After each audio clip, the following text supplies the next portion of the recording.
Porque tá correndo esse negócio aí da legalização do aborto, tem muita gente a favor e tem muita gente contra. Essa questão do aborto, ela já foi pautada várias vezes no Congresso Nacional e ela nunca passou. Inclusive, o senador Eduardo Girão hoje comentou de um projeto de lei para tentar legalizar o aborto, que aconteceu muitos anos atrás, e ele perdeu de 30-0 em uma das comissões que estava debatendo esse projeto de lei. Inclusive, era um projeto do PT, perdeu de 30-0. Então, todas as vezes que esse tema foi pautado no Congresso Nacional, o aborto perdeu, porque a população brasileira, em sua maioria, é contra o aborto. Então, no momento, como é que nós estamos? A ministra Rosa Weber, que era presidente do Supremo, ela deu o voto dela nessa DPF, pelo provimento dessa ação, para que pudesse, então, sim, ser legalizado o aborto até a 12ª semana. Só que aí ela saiu do STF. Ela se aposentou. Agora o presidente é o Luiz Roberto Barroso e ele suspendeu a tramitação dessa ação. É porque viu que estava dando muito barulho. Então... Mas vem cá, uma pergunta.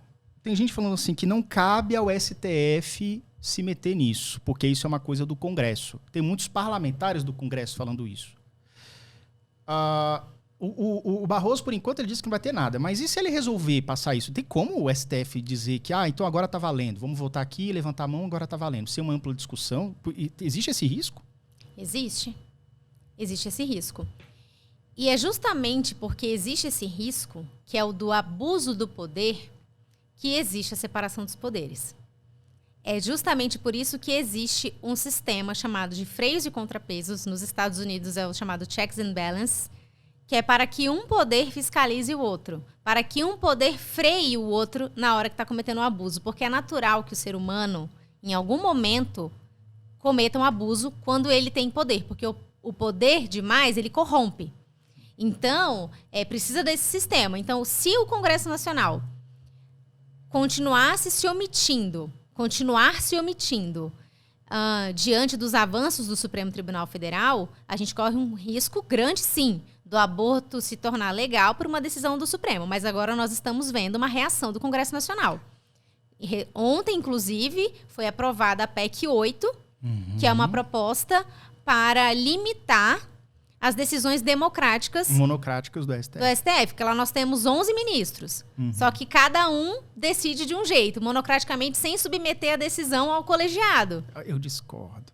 É? Você viu que hoje o Alexandre de Moraes fez uma chacota com o pessoal lá da OAB. Da OAB, né? Eu esqueci o nome do negócio. É o agravo, como é que é?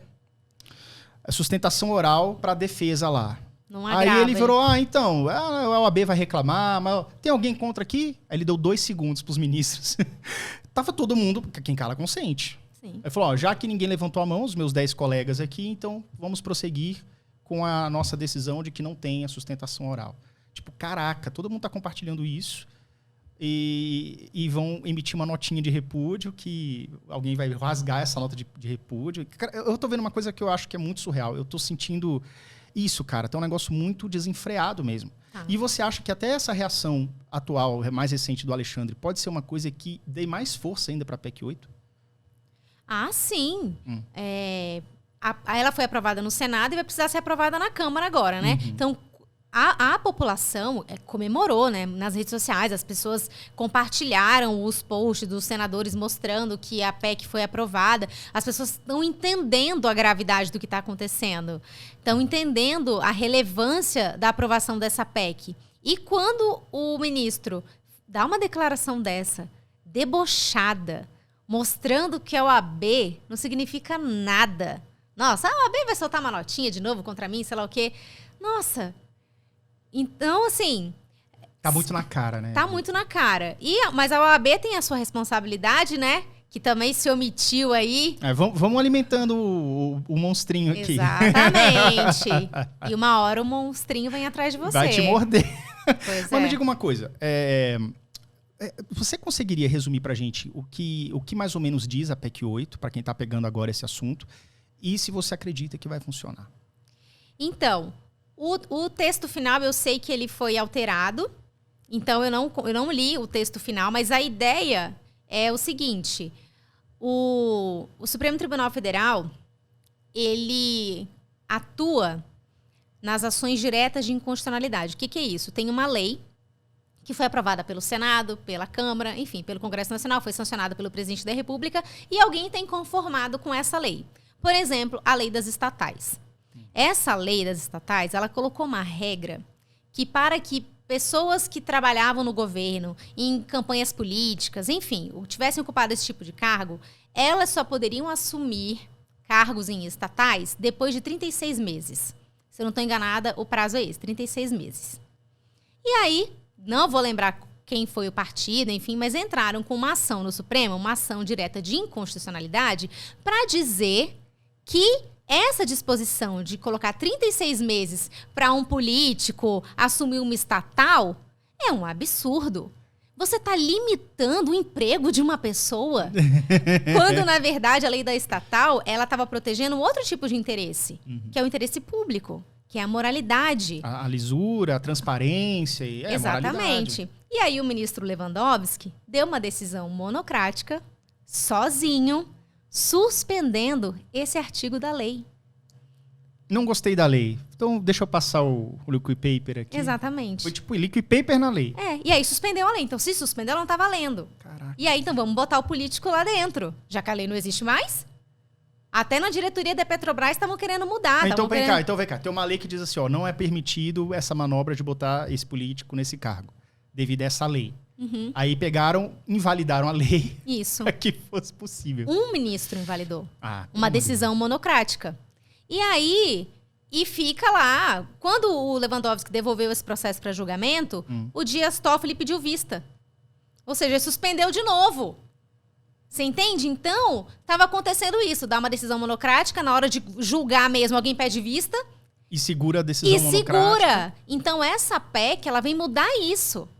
Para que isso não possa mais acontecer. E colocou prazo para que as decisões sejam submetidas ao plenário do Supremo. Então, você diminui o poder do Supremo. Eu acho que isso não é nada demais. Isso é o mínimo. Agora, a reação dos ministros, ela mostra o quanto eles estão, como você bem disse um pouco mais cedo, desconectados da realidade. Porque eles estão tão revoltados com isso.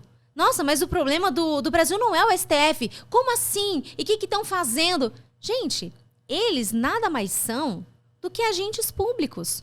Do que pessoas que estão ocupando um cargo público por um período e eles precisam se submeter às regras desse cargo. O cargo não é para eles. O cargo é para servir ao interesse público. Então, assim, você tá reclamando porque estão colocando regra para um cargo? A pessoa acha que o cargo é ela. Ele. Exatamente. Eu acho isso muito louco, porque isso é tão evidente e isso falta muito. Olha, você já ouviu falar naquele síndrome do pequeno poder? Que é quando você vai para um evento, para um lugar, um restaurante, um show, e tem o guardinha que vai decidir quem vai entrar ou não na casa de show. Vai decidir, tipo assim, ele por alguns minutos ele é o dono da casa de show, entendeu? Mas ele é só um vigilante que tá ali temporariamente. Cara, é mais ou menos isso. A pessoa, você não é o Brasil. Você tá ali no Supremo, ficando X anos no teu cargo. Durante o tempo que você tá ali para respeitar a Constituição e seguir as regras constitucionais. E você simplesmente tá fazendo isso aqui a sua casa da mãe Joana.